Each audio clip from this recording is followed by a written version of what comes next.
Bakit marami sa inyo ang hindi naniniwala na si Jesus ay Diyos na nagkatawang tao? Dahil ba sa ito ang pagkakaunawa o pagkakaintindi ninyo sa mga pahayag sa banal na kasulatan? O ito ang pinipilit na ipaunawa o ipaintindi sa inyo ng inyong mga bulaang mga ngaral? Pero kung kayo mismo ang tatanungin ko, ano ba ang pagkakakilala nyo kay Jesus ayon sa pagbabasa ninyo ng Biblia? Yung hindi ayon sa dinidikta sa inyo ng inyong mga bulaang mga ngaral na pilit na binabaluktot ang mga katuruan ng Diyos. Bago kayo tumugon sa mga tanong na ito, panoorin ninyo muna ang kabuuan ng video na ito upang ganap ninyong maunawaan ang mensaheng pinapahayag nito. Tara at umpisahan na natin. Ang video na ito ay naglalaman ng komentaryong relihiyoso, pagsusuri at o personal na opinyon at layuning magbigay ito ng edukasyon, impormasyon at o aliw lamang. Hindi intensyon ng nilalaman nito na manira o magpahamak ng sino mang individual o grupo. Bagamat sinisikap naming maging tumpak hanggat maaari, ay masugid naming hinihikayat ang mga manonood na magsagawa ng kanilang sariling pagsusuri, pagsasaliksik at pag-alam sa katotohanan. Ang may respeto at propesyonal na mga komento ay malugod naming tinatanggap. Alam nyo, sa pananampalatayang Kristiyano, may isang tanong na talagang nasa sentro ng lahat. At yan ay, si Jesus nga ba ay Diyos? Sa ating pag-uusap ngayon, titignan natin kung ano mismo ang sinasabi ng kasulatan tungkol dito. Pero bago tayo sumisid sa mga verse, pag-isipan muna natin to sandali. Sa dami-dami ng mga tanong sa mundo, ano kaya ang masasabi nating pinakadakila, pinakamahalaga sa lahat? Kasi madalas, pag-usapang pananampalataya na, ang tanong agad ay, anong relihiyon mo? O saan ka nagsisimba? Pero ang totoo, ayon sa Biblia, may mas malalim at mas mabigat na tanong at yan ay, sino si Hesukristo? Dahil yung sagot dito, yun ang nagbabago ng lahat. Kung hindi siya Diyos, walang kwenta ang kaligtasan. Pero kung siya nga ay Diyos, dapat lang siyang paniwalaan. So, para masagot natin yan, 'di ba, dapat bumalik tayo sa simula. Sa pinakaugat, ano ba ang sinabi ng mga propeta at ng mga hari sa lumang tipan tungkol sa kanya, bago pa man siya dumating? Unahin natin si Propeta Isaías. Grabe to kasi isipin nyo, ilang daang taon bago pa man maganap ang unang Pasko sa Bethlehem, meron na siyang sobrang linaw na ipinahayag tungkol sa kung sino ba talaga itong darating na Mesiyas. At ito mismo ang isinulat niya. Pakinggan nyo ha, ang bigat ng mga salitang ginamit. Hindi lang siya tinawag na kamangha-mangha o tagapayo. Diretsahan niyang sinabi na ang sanggol na ito ay tatawaging ang makapangyarihang Diyos. Walang paligoy-ligoy, isang direktang pahayag ng kanyang pagka-Diyos. Okay, so mula sa isang propeta, lipat naman tayo sa isang hari, si Haring David. At dito medyo nagiging interesante ang usapan. Kasi 'di ba, alam natin na ang Mesiyas ay dapat magmula sa lahi ni David. So paanong nangyari na si David mismo parang yumuyuko sa sarili niyang apo sa hinaharap? At dito nyo makikita kung gaano ito ka-powerful. Si David, ang pinakadakilang hari ng Israel, tinatawag niya ang sarili niyang descendant bilang aking Pangnoon. Ipinapakita nito na hindi lang isang ordinaryong hari ang tinutukoy niya. Kinikilala niya ang isang otoridad na mas mataas, mas banal, isang pagka-Diyos na higit pa sa kahit sinong hari sa lupa. Sige, fast forward tayo. Mula sa lumang tipan, punta naman tayo mismo sa panahon ng kapanganakan at ministeryo ni Jesus. Sino ba ang mga nakasaksi at ano ang kanilang patotoo? Isipin niyo yung eksena nung gabing isinilang si Jesus. Bago pa man siya lubusang makilala ng mundo, ang langit mismo ang unang bumasag sa katahimikan para ipahayag kung sino talaga siya. Ayon sa tala ni Lucas, 3 bagay ang idineklara ng mga anghel. Una, siya ang tagapagligtas. Ikalawa, siya si Kristong Panginoon.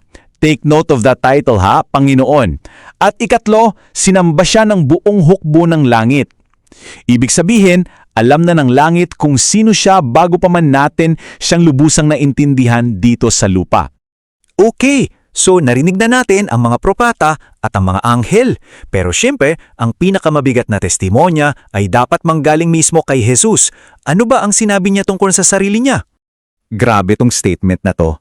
Kasi yung ako nga o I am, hindi yan simpleng pagpapakilala. Yan yung mismong banal na pangalan na ginamit ng Diyos nung kinausap niya si Moises. Kaya yung mga Pariseo na nakarinig sa kanya noon, gets na gets nila yung sinasabi niya.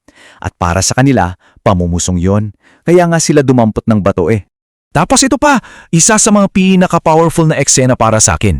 Si Thomas, 'di ba? Si Doubting Thomas. Pero nung nakita na niya si Jesus na muling nabuhay, lahat ng duda niya biglang nawala. At anong sinabi niya? Panginoon ko at Diyos ko. At ang crucial part, hindi siya kinorek ni Jesus. Tinanggap niya ang pagsambang yun. So nung umakyat na si Jesus sa langit, paano naman itinuloy ng kanyang mga apostol ang aral na ito? Tingnan natin kung paano nila ito isinulat at ipinangaral sa buong mundo. Ang galing kasi, pag tiningnan mo yung mga sinulat nila, iisang bagsak lang talaga. Si Juan, sabi niya, ang salita ay Diyos. Si Pedro, tinawag siyang Panginoon ng lahat. At si Pablo, itinuro na siya ang ating dakilang Diyos at tagapagligtas. Iba-iba sila ng pinanggalingan, pero iisa ang kanilang teolohiya tungkol sa pagka-Diyos ni Kristo.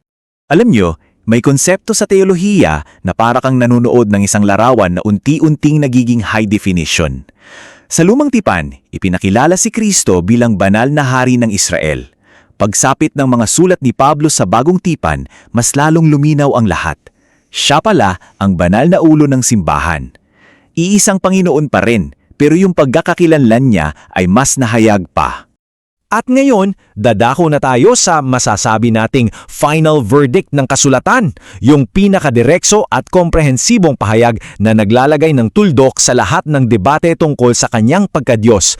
Ito na marahil ang pinaka hindi mapapasubaliang talata sa buong Biblia. Pansinin niyo yung salita, hindi lang isang bahagi ng Diyos, kundi ang buong kapuspusan, the fullness of the Godhead ang nananahan sa Kanya. Sinasara nito yung pinto sa kahit anong ideya na siya ay mas mababa sa Diyos. Ang sinasabi nito ay siya ay ganap na Diyos. At dinitalya pa yan sa Kolosas, hindi lang siya Diyos, siya ang kataas-taasang Kristo. Bilang manlilikha, lahat ng bagay ay nilikha sa pamamagitan niya at para sa Kanya. Bilang tagapagsustento, siya ang mismong humahawak sa buong sansinukop para hindi ito magkawatak-watak. At bilang ganap na kapahayagan, siya ang kumpletong larawan ng Diyos. Sobrang komprehensibo. Kaya balik tayo sa pinakatanong natin sa simula.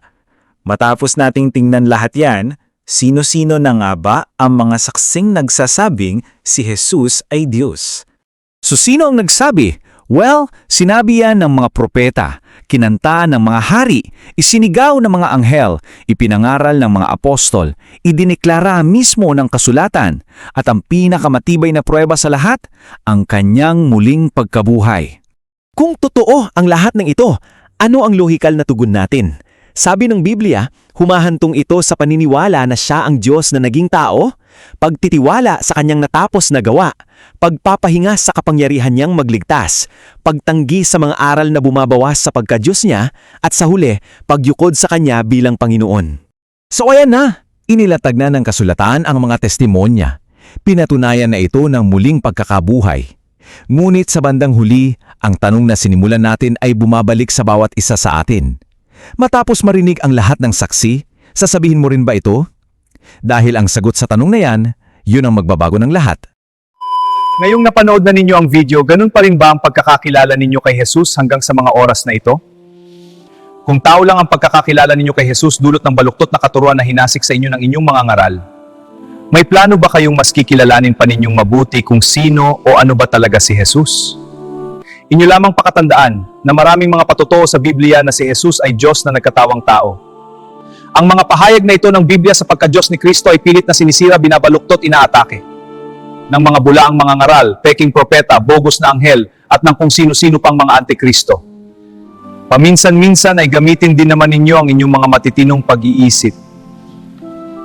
Kung kanginong pangalan ba ang hayagang nakikita o nababasa ninyo sa mga pahina ng Biblia? Ang ngalan ba ni Jesus o ang ngalan ng inyong mga propeta, anghel, mga ngaral, simbahan o relihiyon? Sino sa kanila ang mas kapani-paniwala at karapat-dapat ninyong pinapaniwalaan at sinusunod? Hindi pa naman huli ang lahat. Ang katotohanang si Jesus ay Diyos na nagkatawang tao ay mananatili kailanpaman. Ang kasinungalingang si Jesus ay tao lamang ay hindi kailanman mananaig o magtatagumpay. Ang lahat ng mga tagasunod ng doktrinang si Jesus ay tao lamang ay magsisisi sa bandang huli.